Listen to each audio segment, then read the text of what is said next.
Vasavi club international 213A office bearers training seminar అమరనంటింది. 213A పరిధిలో ఉన్న వివిధ గ్రామాలకు చెందిన PhDలు భారీ స్థాయిలో హాజరై విజయవంతం చేశారు. ఈ కార్యక్రమానికి విచ్చేసిన అతిరథ మహారాజులకు ఘన స్వాగతం పలికారు. వాసవి క్లబ్ జంగారెడ్డిగూడెం వనిత చార్టర్ అధ్యక్షురాలిగా భూమా విజయ, చార్టర్ కార్యదర్శిగా కాటేపల్లి పద్మ, చార్టర్ కోశాధికారిగా దోబకుంట్ల పద్మల కార్యవర్గం ప్రమాణ స్వీకారం చేశారు. వీరితో పాటు మరో నూతన 11 గ్రామాల క్లబ్స్ ఏకకాలంలో ప్రమాణ స్వీకారం చేసి రికార్డు సృష్టించారు. ఈ కార్యక్రమానికి వాసవి క్లబ్ ఇంటర్నేషనల్ పూర్వపు అధ్యక్షులు అగ్రి వెంకటేష్, అడ్మినిస్ట్రేటివ్ కోఆర్డినేటర్ మహంకాళి మురళీధర్, మల్లిబుల్ Patti Vishwanath Kumar, joint secretary Mohan Rao, governor Bomma Kamaraju, IPC Gudimetla Yugandhar పాల్గొన్నారు. తొలుత కన్నాపురంకు చెందిన మెట్టె శ్రీనివాసరావు కుమార్తె లాస్య వేసిన భక్తి నృత్యం చూపర్లను ఆకట్టుకుంది.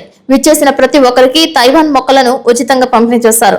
వాసవి మాత గీతం ఆలపించారు, ప్రతిజ్ఞ చేయించారు. ఈ సందర్భంగా వాసవి క్లబ్ ఇంటర్నేషనల్ ఆధ్వర్యంలో చేపడుతున్న పలు అభివృద్ధి సేవా కార్యక్రమాల గురించి అగిరి వెంకటేష్ మీడియాతో మాట్లాడారు. సంస్థ ప్రాధాన్యతను వివరించారు. ప్రతి సంవత్సరం కార్యవర్గం మార్చుకుంటూ వస్తుంటామని, ఫ్రెండ్షిప్ ఫెలోషిప్ తో వాసవి క్లబ్ ఇంటర్నేషనల్ పనిచేస్తుందని అన్నారు. నూతన కార్యవర్గాన్ని పలువురు అభినందించారు.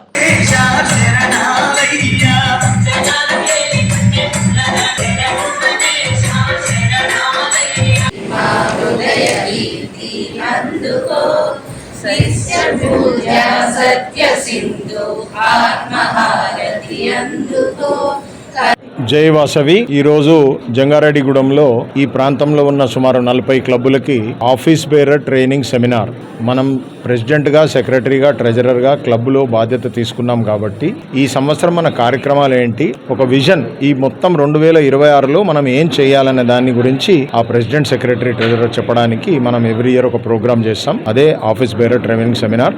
మరి కామరాజు గారు ఇక్కడ గవర్నర్, 213 అంటాం మనం ఈ ఏరియా అంతా.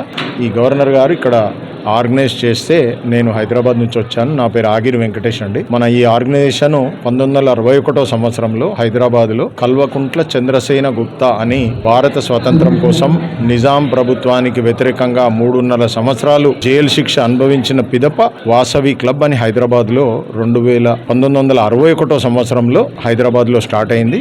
ఇప్పుడు అంచెలంచెలుగా ఎదిగి తమిళనాడు, కర్ణాటక, మహారాష్ట్ర, తెలంగాణ, ఆంధ్రప్రదేశ్తో పాటు అంతర్జాతీయంగా ఒక 42 క్లబ్బులు, అంటే సింగపూరు, అమెరికా, ఇంగ్లాండ్, యుగాండా ఇటువంటి ప్రాంతాలలో కూడా మన అన్ని, దుబాయ్ ఇటువంటి ప్రాంతాలలో కూడా మన అన్ని క్లబ్స్, ఒక 42 అంతర్జాతీయ క్లబ్స్ ఉన్నాయి. అన్ని క్లబ్స్ కలిపి సుమారు 2000 క్లబ్స్ కి మన ఆర్గనైజేషన్ నడుస్తా ఉంది. మరి ఈ ప్రాంతానికి గవర్నర్ గా మరి కామరాజ్ గారు ఇక్కడ పనిచేస్తా ఉన్నారు. అంటే ఒక 30-40 క్లబ్బులకి ఒక్కొక్క గవర్నర్ ఉంటాడు. అలాగే 31 గవర్నర్స్ ఉంటారు. దానిపైన ఇంటర్నేషనల్ వ్యవస్థ ఉంటుంది. ఈసారి మా ఇంటర్నేషనల్ ప్రెసిడెంట్ సిద్ధా సూర్యప్రకాష్ గారు, మరి వారు ఒంగోలు వాస్తవ్యులు, వారు ఇంటర్నేషనల్ ప్రెసిడెంట్గా ఈ సంవత్సర కార్యక్రమాలన్నీ తీసుకుపోతా ఉన్నాం. పేద ఆర్యవైశ్యులు ఎక్కడైనా ఉంటే, వారు చిరు వ్యాపారులు అయి ఉంటే వారికి లోన్స్ ఇవ్వడం కానీ, మా వనితా క్లబ్బులు, వనితలు కూడా మన ఆర్గనైజేషన్లో ముందు రావాలన్న ఉద్దేశంతో వనితా క్లబ్బులు కూడా స్థాపించాం. మరి ఈరోజు ఆ వనితా క్లబ్బులకు కూడా ఆర్థిక సహాయం, వాళ్ళ కాళ్ళ మీద వాళ్ళు నిలబడడానికి మనం ప్రయత్నం చేస్తూ ఉన్నాం.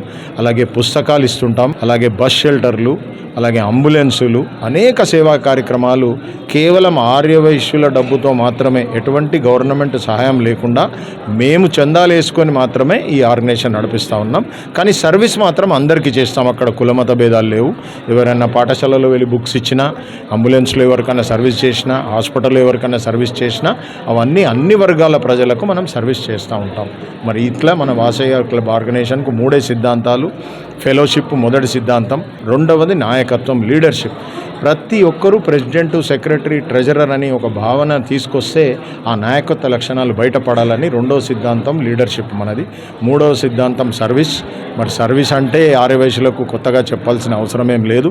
ఎక్కడ అన్నసత్రాలు కట్టినా, ఎక్కడ అన్నదానం జరిగినా, ఎక్కడ యజ్ఞాలు జరిగినా, యాగాలు జరిగినా, భారతీయ సంస్కృతి ఎక్కడైనా కాపాడబడుతుందంటే కేవలం ఆర్యవైశ్యుల వల్లనే అది కాపాడబడుతుంది. అదొక సర్వీస్. ఈ సంవత్సరం కొత్తగా బిజినెస్ అని ఒక 4వ సిద్ధాంతం కూడా తీసుకున్నాం. మరి ఆర్యవైశ్యుల పిల్లలు వ్యాపారంలోకి రావటం లేదు.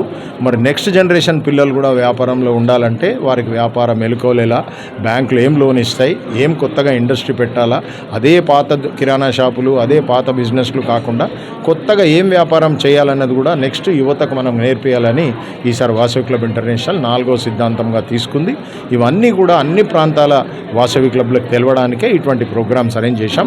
ఈరోజు జంగారెడ్డిగూడెంలో ఇటువంటి ప్రోగ్రామ్ అరేంజ్ అయింది. ఇలాగ 31 డిస్ట్రిక్ట్స్లో 31 గవర్నర్స్ కూడా వివిధ ప్రాంతాలలో ఈ ప్రోగ్రామ్స్ అన్ని నిర్వహిస్తున్నారు. మరి నాతో పాటు ఇంటర్నేషనల్లో పనిచేస్తున్న మా మాంకాలి మురళి గారు, అలాగే పత్తి విశ్వనాథ్ గారు, అలాగే రామ్మోహన్ గారు, వీళ్ళు ముగ్గురు కూడా మా ఇంటర్నేషనల్ కమిటీలో ఉన్న సభ్యులు. వీరితో పాటు ఈ జిల్లాలో ఉన్న ఆర్సీలు, రీజన్ సెక్రటరీస్ అంటాం వీళ్ళందరినీ, ఈ రీజన్ చైర్మన్లు అందరూ కూడా ఈ యొక్క కార్యక్రమాన్ని నిర్వహిస్తూ ఉంటారు. వీరితో పాటు vice governor, cabinet secretary, cabinet treasurer, వీళ్ళందరూ కలిసి కట్టుగా ఒక యూనిటీగా ఈ ప్రాంతంలో వాసవి క్లబ్ ఇంకా 10 కాలాలు ముందుకెళ్లాలన్న ఆలోచనతో నిర్వహిస్తున్నారు. జై వాసవి.